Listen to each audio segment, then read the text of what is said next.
आज जो आपका एसएससी सीजीएल टीयर 2 का 6 मार्च का फर्स्ट शिफ्ट का एग्ज़ाम हो गया है दोस्तों, जिसका जो है मैं आपको बिल्कुल 100% एक्यूरेट आंसर के साथ जो है इस वीडियो में बताऊंगा। तो देख लेते हैं कि किस प्रकार के जो है आज आपके 6 मार्च के फर्स्ट शिफ्ट के एग्ज़ाम में जो है प्रश्न पूछे गए हैं। उससे पहले एक बात और दोस्तों कि जिन्होंने भी अगर चैनल को सब्सक्राइब नहीं किया है तो एसएससी सीजीएल एग्ज़ाम से रिलेटेड पल पल की अपडेट के लिए जो है चैनल को सब्सक्राइब ज़रूर कर दीजिएगा और बगल में ही आपको एक बेल आइकन यानी घंटे का निशान भी दिख रहा होगा, तो आप उसे भी जो है ज़रूर प्रेस कर दीजिएगा। तो चलिए वीडियो को स्टार्ट करते हैं। तो आज का जो आपका पहला क्वेश्चन आया था कि अनुच्छेद 148 ये जो किससे संबंधित है। तो देखिए अनुच्छेद 148 की बात कर ले तो ये आपका CAG यानी भारत के नियंत्रक और महालेखा परीक्षक के नियुक्ति, शपथ और सेवाओं के शर्तों से जो है ये आपका संबंधित है। तो CAG आपका यहाँ पे करेक्ट आंसर होगा। बात कर ले अनुच्छेद 149 के बारे में तो देखिए अनुच्छेद 149 में भारत के नियंत्रक और महालेखा परीक्षक के जो है कर्तव्य और शक्तियों से संबंधित है। तो ये फैक्ट भी आपको ध्यान में रखना है। नेक्स्ट क्वेश्चन आपका यहाँ पर आता है कि संघ और राज्यों के खाते का विवरण राष्ट्रपति के अनुसार जो है ये कौन रखता है। तो देखिए मैं आपको बता दूं कि हमारे भारतीय संविधान में अनुच्छेद 150 के तहत जो है आपका संघ और राज्यों के खातों का विवरण राष्ट्रपति के अनुसार जो है ये CAG की सलाह पर जो वो रखा जाता है। तो CAG आपका यहाँ पे करेक्ट आंसर होगा। अनुच्छेद 151 की बात कर ले तो देखिए अनुच्छेद 151 में आपका ये प्रावधान किया गया है कि संघ के खातों से संबंधित CAG की जो रिपोर्ट है ना ये आपका राष्ट्रपति को सौंपा जाएगा और ये जो आपका संसद के प्रत्येक सदन के जो है पटल पर जो वो आपका रखा जाएगा। तो ये फैक्ट भी आपको ध्यान में रखना है।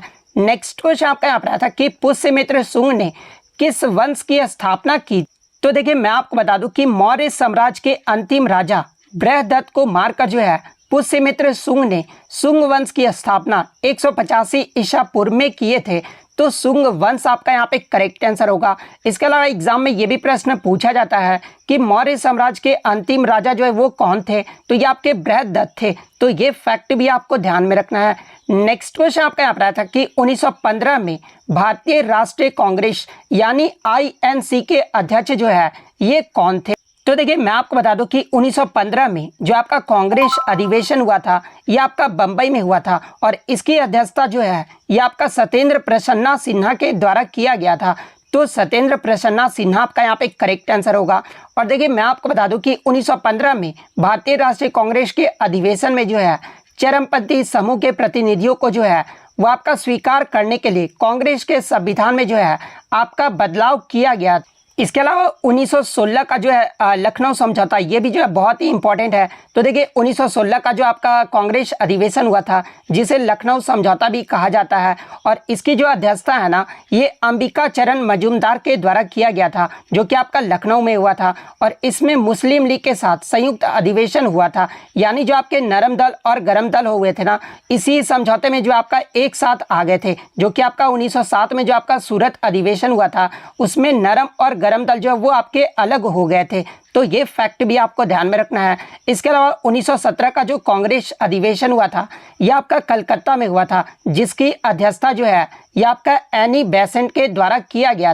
इसके अलावा मैं आपको बता दूं कि ये जो आपकी एनी बेसेंट है ना ये आपकी भारतीय राष्ट्रीय कांग्रेस की पहली महिला अध्यक्ष भी जो है ये आपकी चुनी गई थी। तो ये फैक्ट भी आपको ध्यान में रखना है। अगर बात कर ले भारतीय राष्ट्रीय कांग्रेस के बारे में तो देखिए INC की जो स्थापना है ना ये आपका दिसंबर 1885 में बॉम्बे में जो है इसका स्थापना किया गया था। और बात कर ले आपका जो पहला अधिवेशन हुआ था INC का ये जो है कहाँ पर हुआ था तो ये आपका बॉम्बे में हुआ था जिसके अध्यक्ष कौन थे तो ये आपके WC बनर्जी थे। और बात कर ले INC की स्थापना ये जो है किसके द्वारा किया गया था तो ये आपका A.O. ह्यूम के द्वारा किया गया था। तो ये फैक्ट भी आपको ध्यान में रखना है। और पहला जो अधिवेशन हुआ था इसमें आपके 72 प्रतिनिधियों ने जो है वो भाग लिया था। नेक्स्ट क्वेश्चन आपका यहाँ पर आया था कि अनुच्छेद 32 के तहत सर्वोच्च न्यायालय ये जो कितने रिट जारी कर सकते हैं। तो देखिए मैं आपको बता दूं कि इससे पहले के शिफ्टों में आपसे पूछा गया था कि उच्च न्यायालय जो है किस अनुच्छेद के तहत जो है वो रिट जारी कर सकते हैं। तो देखिए हाई कोर्ट जो है अनुच्छेद 226 के तहत जो है आपके रिट जारी कर सकते हैं। और उसमें मैंने एक्स्ट्रा फैक्ट्स में आपको बताया था कि अनुच्छेद 32 के तहत सर्वोच्च न्यायालय यानी सुप्रीम कोर्ट जो है आपके 5 रिट जो है वो जारी कर सकते हैं। तो 5 आपका यहाँ पे करेक्ट आंसर होगा। अगर हाई कोर्ट का भी पूछा जाए तो हाई कोर्ट भी जो है अनुच्छेद 226 के तहत 5 प्रकार के जो है वो रिट जारी कर सकते हैं। तो ये फैक्ट भी आपको ध्यान में रखना है। अगर हम लोग बात कर ले अनुच्छेद 32 के बारे में, तो देखिए ये जो आपका अनुच्छेद 32 है ना, एक मौलिक अधिकार के अंतर्गत आता है जो कि आपका संवैधानिक उपचारों के अधिकार से संबंधित है। और देखिए अनुच्छेद 32 को ही जो है डॉक्टर भीमराव अंबेडकर ने जो आपका हृदय और आत्मा कहा है। और अनुच्छेद 32 में आपका ये कहा गया है कि लोग अपने अधिकारों के उल्लंघन के आधार पर अपने अधिकारों को लागू करने के लिए जो है उच्च न्यायालय से संपर्क कर सकते हैं। और सर्वोच्च न्यायालय या फिर उच्च न्यायालय भारतीय नागरिकों के मौलिक अधिकार को जो है लागू करने के लिए 5 अलग अलग प्रकार के जो है रिट यानी आदेश जो है वो जारी कर सकते हैं। तो ये फैक्ट भी आपको ध्यान में रखना है। नेक्स्ट क्वेश्चन आपका यहाँ पर आया था कि अलाउद्दीन खिलजी के द्वारा स्थापित बाजार व्यवस्था के अंतर्गत तीनों बाजार का जो प्रमुख है ना, ये कौन होता था। तो देखिए मैं आपको बता दूं कि अलाउद्दीन खिलजी के द्वारा जो आपका बाजार व्यवस्था जो स्थापित किया गया था ना, इसके अंतर्गत बाजार का जो प्रमुख होता था ना वो आपका सहना होता था। लेकिन तीनों बाजार का जो प्रमुख है ना, ये आपका सहना ए मंडी होता था। तो सहना ए मंडी आपका यहाँ पे करेक्ट आंसर होगा। अगर बात कर ले अलाउद्दीन खिलजी के बारे में, तो देखिए ये जो आपका अलाउद्दीन खिलजी के द्वारा बाजार व्यवस्था जो स्थापित किया गया था, इसमें जो आपका सहना ए मंडी होता था ना, इसका जो कार्य होता था ना वो सौदागरों का रजिस्टर रखना, दुकानदारों व कीमतों पर नियंत्रण तथा कुछ न्यायिक कार्य करना था। तो ये फैक्ट भी आप ध्यान में रखिएगा। और अलाउद्दीन खिलजी में मुनहिन जो था ना, ये आपका जासूस होता था, जिसे जो है मुनि भी कहा जाता था। तो ये फैक्ट भी आप ध्यान में रखिएगा। नेक्स्ट क्वेश्चन आपका यहाँ पर आता है कि नीट 3.0 ये जो किस मंत्रालय के द्वारा लॉन्च किया गया था। तो देखिए सबसे पहले हम लोग नीट के फुल फॉर्म की बात कर ले। तो देखिए नीट का जो फुल फॉर्म होता है ना, ये आपका national education aliens for technology होता है। और इसे जो है 3 जनवरी 2022 को केंद्रीय शिक्षा मंत्री और कौशल विकास मंत्री धर्मेंद्र प्रधान के द्वारा नीट 3.0 जो वो लॉन्च किया गया था। तो केंद्रीय शिक्षा मंत्री और कौशल विकास मंत्री आपका यहाँ पे करेक्ट आंसर होगा। और बात कर ले नीट 3.0 ये जो किस लिए लॉन्च किया गया था, तो ये आपका भारत में छात्रों को सर्वोत्तम विकसित एडटेक समाधान और पाठ्यक्रम प्रदान करने के लिए जो है एकल मंच के रूप में ये जो आपका लॉन्च किया गया था। तो ये फैक्ट भी आपको ध्यान में रखना है। नेक्स्ट क्वेश्चन आपका यहाँ पर आया था कि hydrogen is similar to which group in periodic table, यानी हाइड्रोजन जो है आवर्त सारणी में किस समूह के जो वो समान होता है। तो देखिए अगर हाइड्रोजन की बात कर ले तो हाइड्रोजन का जो स्थिति होता है ना वो आपका अनिश्चित रहता है, इसलिए इसे पहले आवर्त के समूह या फिर समूह 17 किसी में भी जो वो रखा जा सकता है। तो 1 और 17 ग्रुप आपका यहाँ पे करेक्ट आंसर होगा। नेक्स्ट क्वेश्चन आपका यहाँ पर आता है कि असंगठित क्षेत्रों के कामगारों को सीधा लाभ देने के उद्देश्य से जो है केंद्रीय स्तर पर श्रम मंत्रालय ने जो है ये कौन सी योजना चलाई है। तो देखिए मैं आपको बता दूं कि असंगठित क्षेत्र के कामगारों को सीधा लाभ देने के उद्देश्य से जो है केंद्रीय स्तर पर श्रम मंत्रालय के द्वारा जो है ये आपका ई श्रम योजना जो वो आपका चलाया गया है। तो ई श्रम योजना आपका यहाँ पे करेक्ट आंसर होगा। बात कर ले ई श्रम योजना के बारे में, तो देखिए ई श्रम कार्ड योजना जो है ये आपका केंद्र सरकार के द्वारा 26 अगस्त 2021 को जो है ये आपका शुरू किया गया था। और देखिए इस योजना में लाभार्थी को जो है वो आपका 2 लाख रुपए का दुर्घटना मृत्यु बीमा जो वो प्रदान किया जाएगा। इसके अलावा जो आपके आंशिक रूप से यानी जो विकलांग लोग हैं ना, उसको इस घटना के बाद इस योजना के तहत जो है 1 लाख रुपए भी जो वो आपके दिए जाएंगे। और ई श्रम योजना 2022 के लिए सरकार ने जो है 404 करोड़ रुपए का बजट भी जो है वो आपका आवंटित किया है। तो ये सारे फैक्ट आपको ध्यान में रखना है। नेक्स्ट क्वेश्चन आपका यहाँ पर था कि कॉप से संबंधित सही कथन आपसे पूछा गया था। तो देखिए अगर कॉप के फुल फॉर्म की बात कर ले तो देखिए कॉप का जो फुल फॉर्म होता है ना, ये आपका कॉन्फ्रेंस ऑफ द पार्टीज यानी पार्टियों का सम्मेलन होता है। और इसमें जो आपका पहला कथन दिया गया था कि कॉप 28 2023 का जो आयोजन है ना, ये आपका भारत में किया जाएगा। सेकंड जो आपका स्टेटमेंट दिया गया था कि कॉप का जो पहला आयोजन है ना, ये आपका 1995 में हुआ था। और थर्ड जो स्टेटमेंट आपका दिया गया था कि कॉप का जो पहला आयोजन है ना, ये आपका पेरिस में किया गया। तो देखिए अगर पहले स्टेटमेंट की बात कर ले तो COP28 2023 का आयोजन भारत में किया जाएगा, ये आपका दिया गया था। तो देखिए मैं आपको बता दूं कि COP28 का जो आयोजन है ना, ये आपका संयुक्त अरब अमीरात वर्ष 2023 में जलवायु परिवर्तन पर संयुक्त राष्ट्र फ्रेमवर्क कन्वेंशन यानी UNFCCC पार्टी के सम्मेलन COP28 की जो मेजबानी है ना, ये आपका 2023 में जो वो किया जाएगा, जो कि आपका नवंबर और दिसंबर महीने में किया जाएगा। तो भारत में तो ये आपका नहीं किया जाएगा, संयुक्त अरब अमीरात में किया जाएगा। तो ये स्टेटमेंट तो आपका गलत हो गया है। सेकंड स्टेटमेंट आपका दिया गया था कि कॉप का जो पहला आयोजन है ना, ये आपका 1995 में किया गया था। तो देखिए अगर पहले सेकंड स्टेटमेंट की बात कर ले तो देखिए कॉप का जो पहला आयोजन है ये आपका 1995 में बर्लिन जर्मनी में आयोजित किया गया था। तो ये स्टेटमेंट जो आपका यहाँ पे सही हो जाएगा। अगर पूछा जाए कि कॉप का पहला जो आयोजन है ये कहाँ पर किया गया था, तो ये आपका बर्लिन जर्मनी में किया गया था। नेक्स्ट क्वेश्चन आपका यहाँ पर आता कि 36वें राष्ट्रीय खेल 2022 के पदक तालिका से जो है आपका मैच द फॉलोइंग यानी जो आपको मिलान करना था। तो देखिए अगर 36वें राष्ट्रीय खेल 2022 की बात कर ले तो ये आपका गुजरात के 6 शहरों में जो है आपका आयोजित किया गया था। और अगर इसके पदक तालिका की बात कर ले तो देखिए पदक तालिका में पहले स्थान पे जो आपका रहा था वो आपका सर्विसेज की टीम रही थी। सर्विसेज ने जो टोटल 128 पदक जीते थे, जिसमें 61 गोल्ड, 35 सिल्वर और 32 जो था वो आपका ब्रॉन्ज मेडल था। सेकंड स्थान पे जो आपका रहा था वो आपका महाराष्ट्र राज्य रहा था। महाराष्ट्र ने जो टोटल 140 पदक जीते थे। अब आप ये बोलेंगे कि महाराष्ट्र ने जो है टोटल 140 पदक जीते थे, लेकिन सर्विसेज जो है मात्र 128 ही पदक जीते हैं। तो सर्विसेज जो है आपके पहले पायदान पर कैसे है? तो देखिए मैं आपको बता दूं कि जिस भी टीम सबसे ज़्यादा जो गोल्ड मेडल जीतता है ना, उसका जो पदक तालिका है वो उससे ऊपर रहता है। तो ये पॉइंट आप ध्यान में रखिएगा। तो सर्विसेज ने टोटल 61 गोल्ड मेडल जीता था और महाराष्ट्र ने जो है टोटल सिर्फ 39 ही गोल्ड मेडल जीते थे।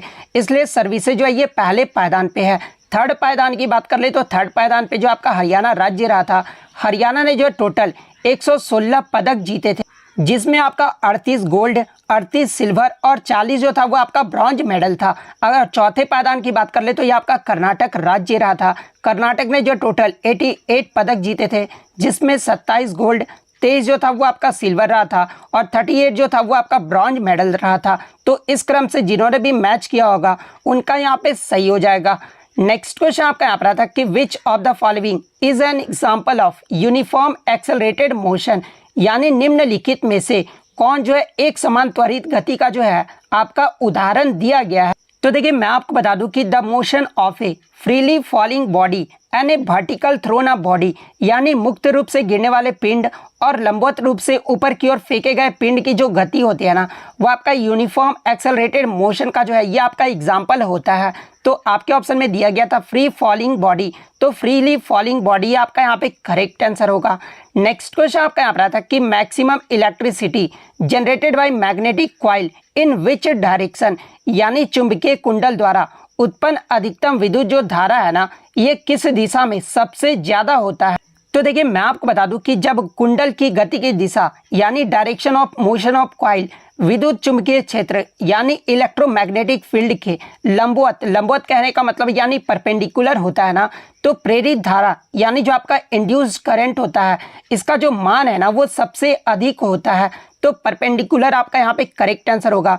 इसके अलावा मैं आपको बता दूं कि जब कुंडल की गति की दिशा विद्युत चुंबकीय क्षेत्र के आपका जो है पैरेलल रहता है ना, तो प्रेरित धारा जो वो आपका शून्य होता है यानी सबसे कम होता है। तो ये फैक्ट भी आपको ध्यान में रखना है। नेक्स्ट क्वेश्चन आपका यहाँ पर आया था कि दिवाला और दिवालियापन संहिता यानी इंसॉल्वेंसी एंड बैंकरप्सी जो कोड है ना, ये आपका राष्ट्रपति के द्वारा इसे जो मंजूरी है ना, ये कब दिया गया था? तो देखिए मैं आपको बता दूं कि 2016 में संसद के एक अधिनियम द्वारा जो है दिवाला और दिवालियापन संहिता को जो है ये आपका अधिनियमित किया गया था और इसे 2016 के मई में जो है राष्ट्रपति के द्वारा जो है इसे मंजूरी जो है वो दिया गया था। तो मई 2016 आपका यहाँ पे करेक्ट आंसर हो।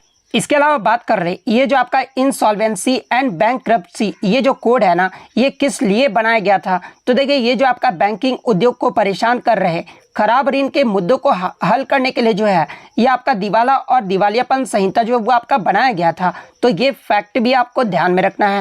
नेक्स्ट क्वेश्चन आपका यहाँ पर आता है कि what are the hot and dry winds which blow in the north Indian plains. North Indian plains कहने का मतलब UP, Bihar, Rajasthan, Delhi during the summer season called, यानी उत्तर भारत के मैदान में ग्रीष्म ऋतु में चलने वाली गर्म एवं शुष्क पवनों को जो है वो क्या कहा जाता है। तो देखिए उत्तर भारत के मैदानों में ग्रीष्म ऋतु में जो आपका गर्म एवं शुष्क जो पवन चलता है ना, इसे जो लू कहा जाता है। तो लू आपका यहाँ पे करेक्ट आंसर होगा। नेक्स्ट क्वेश्चन आपका एक और मैच द फॉलोइंग से आया था, जहां पर एक तरफ जो आपका ऋतुओं का नाम दे दिया गया था और एक तरफ जो आपका हिंदू कैलेंडर के अनुसार जो है आपका ये जो ऋतु है ये किस जो आपका हिंदू कैलेंडर के अनुसार किस महीने में आता है ये पूछा गया था। इसमें जो आपको मिलान करना था, तो देखिए अगर वसंत ऋतु की बात कर ले यानी स्प्रिंग सीजन की बात कर ले, तो ये जो आपका चैत्र से जो वो आपका शुरू होता है और ये जो आपका द्वितीय माह बैसाखी में जो है ये आपका समाप्त होता है। तो वसंत ऋतु में जो है